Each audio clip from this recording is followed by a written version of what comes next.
Če se vrnemo nazaj na Slovenijo, pa zdaj sva govorila malo tako o nekih dolgoročnih strategijah.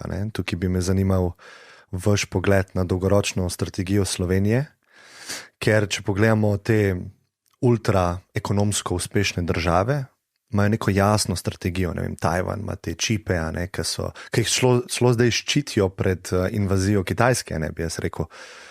Švica ima bančništvo, Nemčija ima avtomobilsko industrijo. Kaj je tista stvar pri Sloveniji? Slovenija ima nekaj, si upam trditi, na kar smo lahko prvič upravičeno ponosni in nam zelo zavidajo ostali. Mi imamo neverjetno veliko število izjemnih posameznikov. A je to v športu?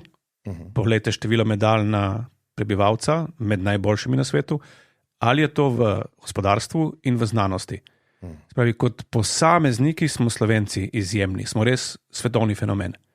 Tisto, kar nam mogoče včasih manjka, poleg kolektivne samozavesti in ponosa, spravi, imamo individualno, kolektivno nam včasih zmanjka, čeprav športniki kar dobro razvajajo tudi na tem področju, nam pa manjka sposobnost, da bi te individualne izjemne dosežke pretvorili v velike gospodarske zgodbe. Spravi, težje razvijamo velike gospodarske sisteme, ker nimamo lokalnega trga, čeprav nam zdaj Evropa pomaga, in smo zato na globalnem trgu moče bolj nišni igralec, kot pa recimo masovni igralec. Tipičen primer naše najbolj uspešne svetovne zgodbe, tudi v gospodarstvu, so nišne zgodbe. Nič narobe z njimi, so izjemni, Boscarol na primer, Akrapovič, ampak so nišni igralci. Če bi se želeli moče prebiti v neko bolj mainstream tehnologijo, tukaj nam včasih zmanjka zaradi velikosti. Tudi kadrovskega potencijala mogoče nimamo dovolj v Sloveniji, da bi lahko to zagnali. Zato pač moramo delati v partnerstvu z večjimi narodi, z večjimi koncu gospodarstvi. Ampak nad zato. Še vedno smo res zelo, zelo cenjeni kot posamezniki, zdaj pa moramo najti pravi način, kako bomo to pretvorili tudi v bolj uspešne poslovne zgodbe, ki bojo ostajale v Sloveniji, ne pa da bojo potem, ko enkrat postanejo globalne, mogoče prodane naprej na svetovnih trgih.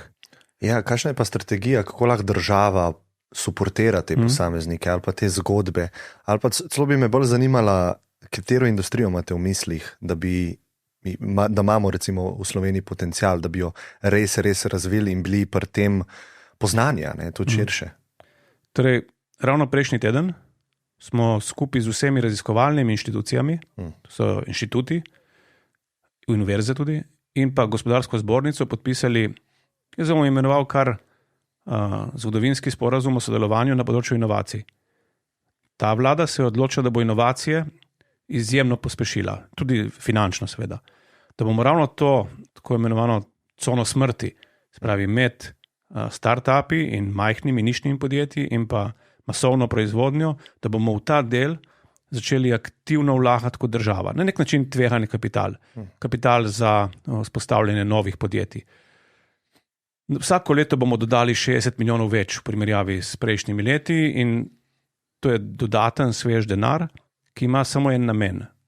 Tehnološko, tudi ne tehnološko inovacijo, ampak tehnološko postaviti podjetja na globalni trg. Spravi, tehnološka podjetja postaviti na globalni trg. Z denarjem, ki ga bo prispevala tudi država. Ta del je tako pomemben, ker je ravno na ta način bomo mogoče v roku do 2030 prvič uspeli zgraditi 5 do 10 res globalnih prvakov, ki bojo imeli domicil v Sloveniji, na drugi strani pa s tem dosež, da bo tudi dodana vrednost, kar je osnova za visoke plače in za blaginjo v družbi, da bo dodana vrednost narasla.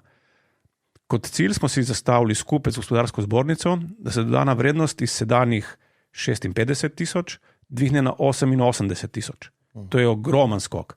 Mi smo sicer v predvolilni kampanji, jaz sem rad govoril, da je nam bo cilj 100 tisoč, pa so se nam vsi smejali, no danes imamo uraden načrt z vsemi akterji, ki so v Sloveniji relevantni, da to dosežemo skoraj na tem istem nivoju, spravi na nivoju 88 tisoč evrov na zaposlenega. To bi tudi pomenilo toliko višje plače. In samo z znanjem, ki ga znamo kapitalizirati, ki ga znamo prodati na globalnih trgih, lahko v Sloveniji gradimo to družbo blaginje. Katere industrije bojo vključene? Slovenija je zelo industrijska država. Mi smo v Evropi po deležu v BDP-ju tretja najbolj industrijsko razvita država. Spravi, pri nas je industrija izjemno pomembna. V preteklosti je bila predvsem energetsko intenzivna industrija. To so bili papirničarji, kovinska industrija, predelovalna industrija in podobno. Nov razvoj bo šel v smer, da se bo krepila avtomobilska, predvsem dobavitelji ne samo za nemški trg, za globalne trge. Tle je en zelo velik projekt Gremo, pri katerem tudi vlada sodeluje s podporo. Dosti si obetamo od farmacije, logično, farmacija je zelo razvita.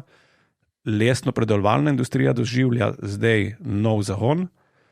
Ni pa to še vse. Imamo tudi strašno močno plastičarsko industrijo v Sloveniji, ki ima tudi potencijale. Celo vesoljska industrija se zdaj zahanja. In na koncu Slovenija zaradi geopolitičnih razlogov in kot članica NATO povečuje svoj delež izdatkov za obrambne namene. Ampak odločili smo se, da bomo večino tega povišanja dali skozi tako imenovane dvojne programe. Spravi skozi programe, ki so lahko namenjeni tako za obrambo, naprimer izvidniški droni in podobno, kot tudi za uporabo v civilne namene.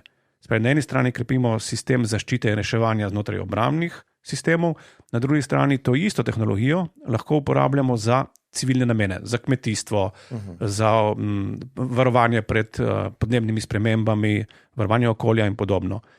In ravno te tehnologije, spravi napredna tehnološka podjetja, ki vlagajo v napredne tehnologije, kot so naprimer umetna inteligenca, tle smo zelo močni mimogrede, umetna inteligenca, razvoj lahkih letal, razvoj sistemov za opazovanje, laserjev in podobno. Na tem področju je Slovenija, o tem zelo malo vemo, v bistvu med res svetovni špici. Če nam bo uspelo to področje še ojačati z dodatnim denarjem in povečati kapacitete proizvodnje, potem smo lahko na teh področjih res odlični. In še kot primer, ker se o tem tudi ne govori, v svet prehaja iz mesne diete na rastlinsko dieto in tudi na rastlinski dieti, pravi na veganski prehrani, veganski stejki, burgeri in podobno.